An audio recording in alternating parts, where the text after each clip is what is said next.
And we welcome now Edward Condon, editor of The Pillar, a source for Catholic news and analysis. Edward, it is great to see you this morning. We appreciate you being here. You know, we have these updates from the Vatican, as you heard Mill's report.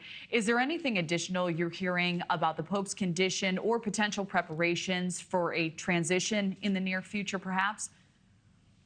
Well, nothing official in terms of his health that the Vatican has taken to saying there's no new crisis. And in that sense, no news is good news for the Pope's health, I suppose, though it's still in critical condition.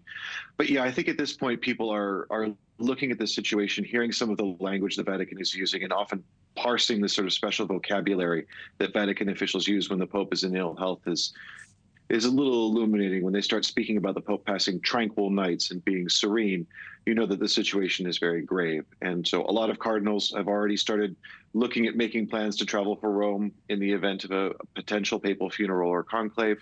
But at the same time, everyone is trying to just stay with the Holy Father spiritually, make sure that, you know, he's getting all the prayers he can as long as he's getting the best health care he can.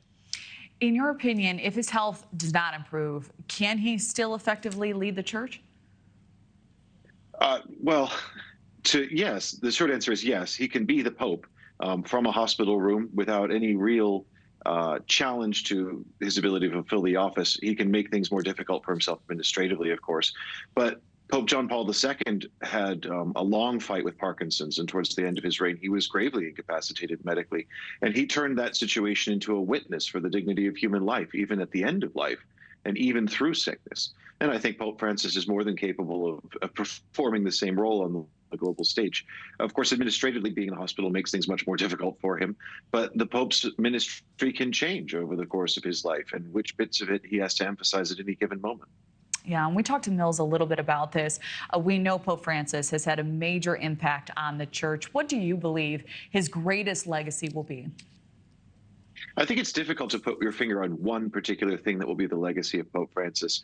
He's someone who I think of as having turned the volume up and changed the mood music for Catholicism on. That, you know, he brought the message of the church to a much higher decibel level for a lot of people in the world who otherwise wouldn't necessarily have heard or paid attention to what the Pope would be saying on any given issue, whether it's climate change or peace in Ukraine or other things. He had a gift for attracting attention and getting his message through.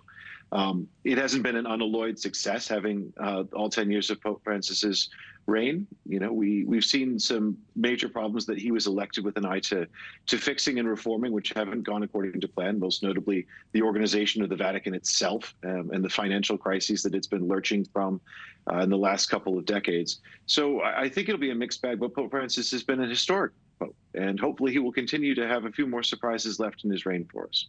Yeah, certainly has been historic. Edward Condon, thank you for weighing in this morning. Thank you for watching. Go to newsnationnow.com to find NewsNation on your television provider. And don't forget to click the red subscribe button below to get more of NewsNation's fact-driven, unbiased coverage.